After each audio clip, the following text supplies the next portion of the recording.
usually athletes at some point, they are athletes, that's what they do, that's all they know. And then eventually they transform into maybe in business, learning more about business, setting up your own ventures and things like that. Talk to us about your journey from an athlete and really getting into the business world and understanding how the business works and how everything else kind of fits together. Question. Crazy question, honestly, because there's too much to elaborate, and which way do I start? Yeah, I want to prepare everything to be simple and easy.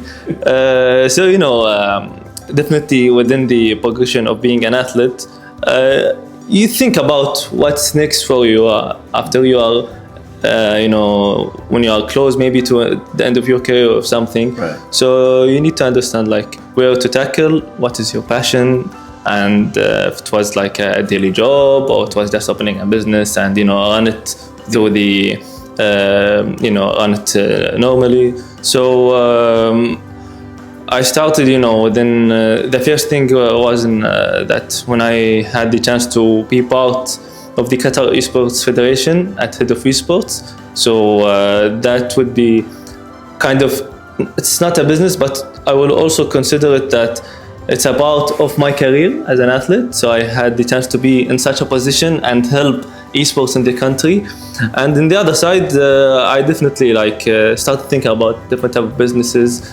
And I started one of the first companies that I have, and it's a clothing brand called UQ. Oh, mashallah. Yeah, that's you? Yeah, that's me and a few other friends. I had this passion, when I traveled the world because of football and esports, to see, the streetwear culture, the luxury streetwear culture around the world. And I said, why not having a Qatari brand and find, the right people who really love and have a passion towards such an industry. And I'm also part of a football academy. Mm-hmm. So you see, whatever I do is either football, esports, something like that. Yes. And it will always be lovely to build a business in something that you love. Mm-hmm. It was football or esports. Before I had the chance to open an esport kind of gaming lounge, but when Qatar was not in the moment of esport, I decided to not tackle such a direction. But I think maybe in the future, if I had the chance, I might, have an esports organization or something to see how it goes and stuff, and incorporate all what I have learned throughout the career towards that organization. Right. But yeah, that's kind of the direction that I'm following right now. Nice, mashallah. In the athletic world, there's a lifespan of how long you can be a player. Mm-hmm. Basketball is 10 years max? Yeah, if you're lucky. If you're lucky. Yeah. Basketball is 10 years. Not many people are like LeBron James or like Steph Curry. Mm-hmm. Football is around the same age, around the same time as well. American football is even less. Mm-hmm. 5 years, four years, depending on what you play. As an esport player, I'm not just because this is kind of unknown ground. Yeah. Because the industry is growing a lot, and it's growing fast, and it's even growing faster in this region. Yeah. You see what our neighbors next door are doing, and how they're establishing these esport tournaments left and right. Yeah. You coming from a place where you are basically a pioneer, you're the first founders, and you would play in these micro communities, and now you're part of this big community, and now this big industry. What do you see? How long do you think the average esports player can last? Because now you're dabbling into business as well. Yeah. Mm-hmm. So are you fully 1 foot out, 1 foot in, or what is your projection? Yeah, so I would say for esports athletes in general, I've seen two kind of examples. Players start in 16, as example, elaborating to the Warcraft point that you have mentioned. There was a kid named Puga in Fortnite. He won the Fortnite World Cup. It was somewhere in Las Vegas, I guess, in the States. Money. And he got $3 million as example, prize pool. So that was, I think, 16. Yeah. Remember him, he had an issue because his parents need to sign and, the money and everything. Long story. So I've seen players start 16 and end their career at 22. Mm-hmm. Have seen players started 18 and end their career at 30. Yes. And I have seen, different kind of situation. I think it depends on the player's situation. So let's talk about my situation. Yeah. So for me, I think I started professionally when I was 18 or 19, and now I'm 26. MashaAllah. And I'm seeing that if I was maybe in a different country, I will just be focusing on eSport and me being an athlete. But I think in Qatar, I had to play a role of building such an industry. Because at the end, let's say when I go be 40 or whatever, I will always be happy to remember that I am part of building something huge in the country, of I'm part of something that I've built and now it's huge in the country. So, as example, being an eSport or FC player, or FIFA, let's call it FIFA for now, it was always a dream for me to play and to represent a Qatari team in the domestic league and win this league.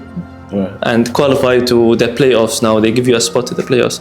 So last year, alhamdulillah, in Qatar, we had the chance to incorporate the first official eSport league in the country. So it was FC 24. So it was licensed by EA, the mother company, and EA Sports, it's in the game. yeah. So heavy sponsor. yeah. So they give you the license, and I had the chance with the Qatar Stars League, the entity which managed the official football league, to incorporate the eSport league. Yeah. It was EQSL, and so the process was very hard for me because I was the person who ran about the operation of the league just to make it happen.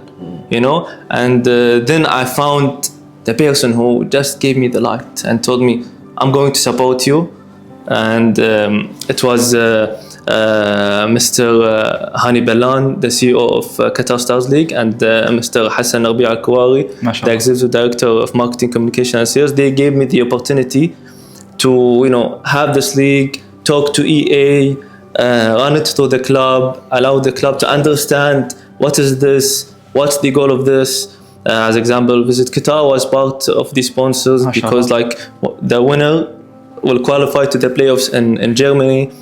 So it was tough that I was the face of the event in terms of running all the operation of the event, finalizing the deals with EA, QS and everything, and also be a player. It doesn't make any sense. You either play or you operate. You operate on that specific league. So I was proud, honestly, that it started, something like that started. And I was also proud even more because a teammate of my national team won the league. Rashid from Ahmed from Al-Waqar club. And he qualified to the playoffs. He was almost that chance to qualify to the World Cup, but inshallah he makes it again this year. And now, again this year we will have this league. So elaborating to this question, there are some steps that tells you, okay, I can still be a top player, but you also can be a top player competing in your own things. So as example, I have the qualifiers of EWC, I'll participate in it. There are qualifiers with EA and with the Red Bull and the sponsors that I have. When there is any event regionally, I can travel and play. So I still keep my level up top, but also helping the ecosystem going in its own speed. So I would say that I'm still having 2 foots, but I have an eyesight on what's next for the country in terms of eSport. And put in mind that's one title. My goal is it's not one title. I want to do this with many different titles in the country. Inshallah. Definitely with the help of Qatar Olympic Committee, Qatar Esports Federation. We are doing huge work just to announce something huge, inshallah, for the next years regarding esports in the country. So by then I will have more time, to the roots are there, the fundamentals are there, the ecosystem is ready, people are aware of what is happening in the country in case of esports, and then I can decide by then, okay, do I keep pushing as a player or step aside and manage the whole process So, but for now, I'm still competing, and hopefully that you see me this year at the EWC, inshallah. Listen, speaking of EWC, make sure you invite Qatar Day so we can catch those footage, all right? Inshallah. The team in the back, we're gonna be there. Inshallah. All right? You have to talk to Udbal first. Inshallah. No, we're gonna be there, inshallah. We have to catch history in the making. Inshallah. Or more history, inshallah. Inshallah. Well, we're almost at the conclusion point. We've been having a blast. This is a great show, man. I've learned a lot about this industry. And I just want to know what the next steps are. Like, what do you see the vision of esports being in this country? And what's the next steps, I guess, for the federation? Okay, so I would say that definitely esports in the country is going.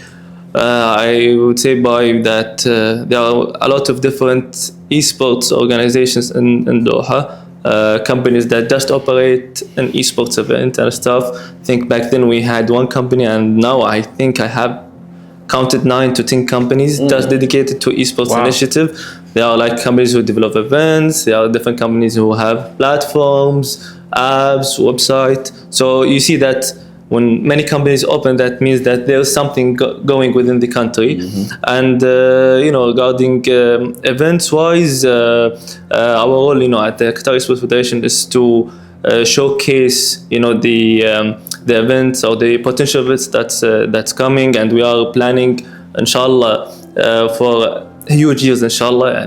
We just had an internal transition, and everything is inshallah going to be positive and promising for the esports scene. Inshallah. And there's something, but I don't think that I can say it. So something huge is upcoming inshallah 2026 inshallah. In terms of esports. Inshallah. And for now, I think for the rest of the year, we have done, so starting 2025, we have done many initiatives regarding schools, universities, with the School Olympic program, which is under the Qatar Olympic Committee umbrella.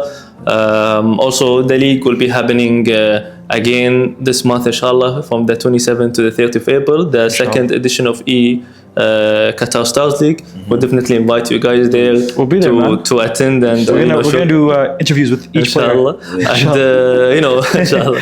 And also we have an interesting eSport forum that probably you guys, I think you would like it if you wanted to join the forum. So the forum is just about eSport, panel discussions, speeches, people flying from abroad just to the forum to learn about eSports in the region, globally also, but more focused in Qatar.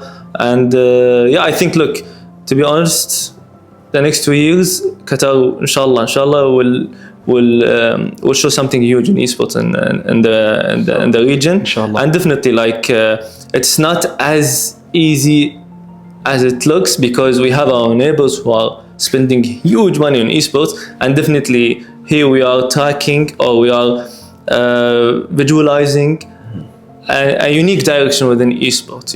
So definitely we will not compare ourselves, but we will just support whatever the region have. And hopefully that the esports community in Qatar like it and express through esports within the initiatives that are coming inshallah soon. That's why I love Qatar, because they always have their own lane. Yeah, they're not comparing it to nobody, and just doing what we're doing. Always. I love it.